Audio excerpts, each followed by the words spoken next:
Coloring objects and using uniform fill. We are now on page 33 of your working file, Color Filled and Palettes. We are going to have 3 distinct lessons on this page, all about color, and you will find it's a lot of very useful information that you will probably return to over time. So assimilate what you can and practice what you can, but remember, you can always come back and look another time. Well, we are going to start up by looking at this section here, and then the Uniform Fill dialog box. We have learned some of these already. To fill an object with a color, select the object and simply click on the color palette, and that will fill the object with color. To change the outline color, simply right-click your mouse on any one of the color fills, as you can see, and you can change the outline color. Same with all of these objects. Now, if you select 2 objects together and you do the same thing, well, of course, they will both become identical depending on what it is that you choose. So just undo that quickly. Well, I haven't done an outline color yet, so the outline color won't be affected, and it will stay individual until right-click. I have done an outline color, so they both change. The click and drag method, one that, well, up to date, we haven't looked at, so let's look back at that. Simply click on color on the color palette. Click, hold down your mouse, and begin to drag. In fact, I did a little long distance. I will come back to what you were just told in. Click and drag, and you can see. In fact, you what? I will just quickly come back here. If ever you do click on the color, that's why that dialog box came up. Probably a good thing it did. I would have forgotten to mention it. If you have nothing selected whatsoever and you click on the color, this dialog box will come up and it will ask you, well, do you want to change the default properties for when you create a graphic or you type artistic text or paragraph text? So if I, for example, click red, click OK, and then I will create a square. It will have a red field. If I delete that, if I click blue, same thing. Graphic yes. From this point of time, every time I create an object, it will have a blue fill. So that's how you can create default colors for your text or graphics, etc., etc.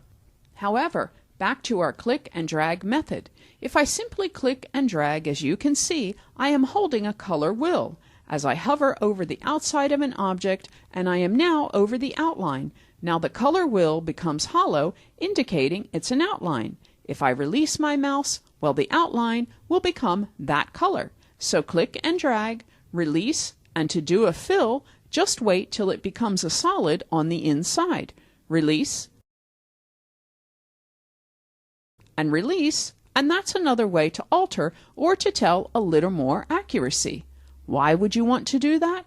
We will learn a little bit more about that when we come to these 2 graphics here, the extended color palette.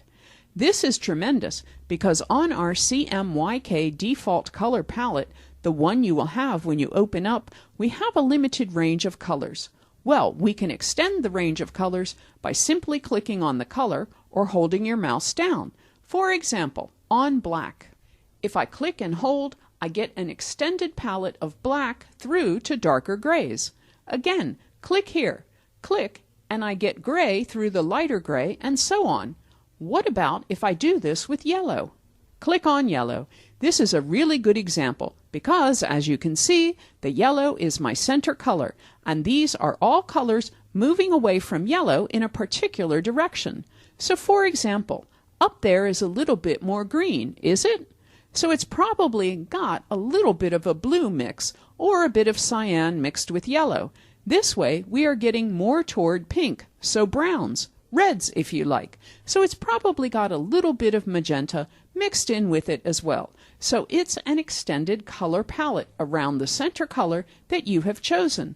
Well, in the same way that you can use either of these, simply select the color, click and drag and drop.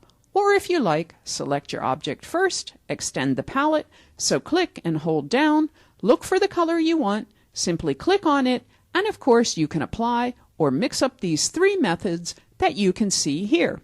The last thing I want to look at quickly before we move on to our next lesson is the Uniform Fill dialog box.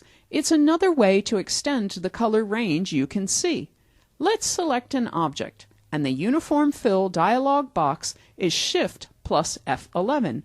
Or, if you like, come over here to the Fill tool, click the little flyout, and see the first option there, Uniform Fill. So, Shift plus F11, and that's it there. What we are looking at first of all is our CMYK color palette, which is all of these colors here exactly the same as we have over here. If you are doing work on the web and you are familiar with hexadecimal colors, you'll find this a value. You can see the hex value of the color. If you're in the printing industry or working, you can see the actual CMYK values as you move around to select colors. Because this object is what we have selected, you can see here that's the selected of the old color.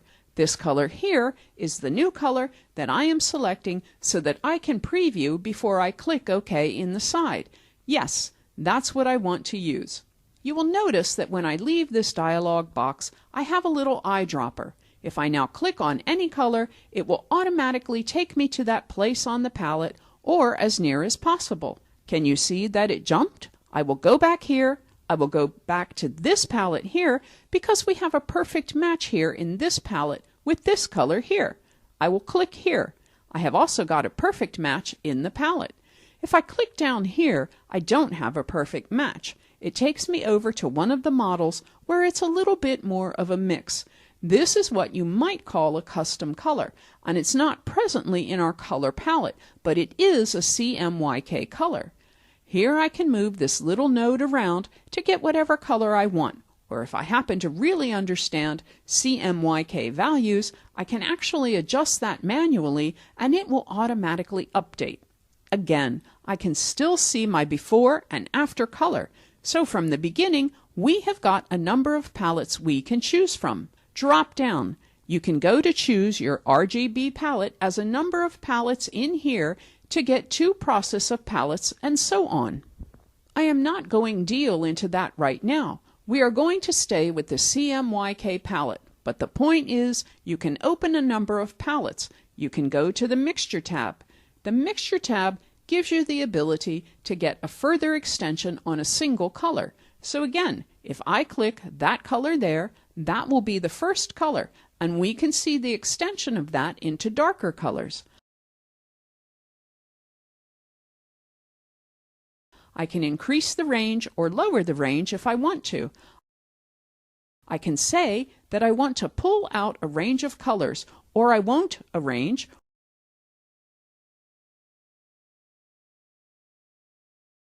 or go into the lighter if I want to, but again, all starting with the sample color here.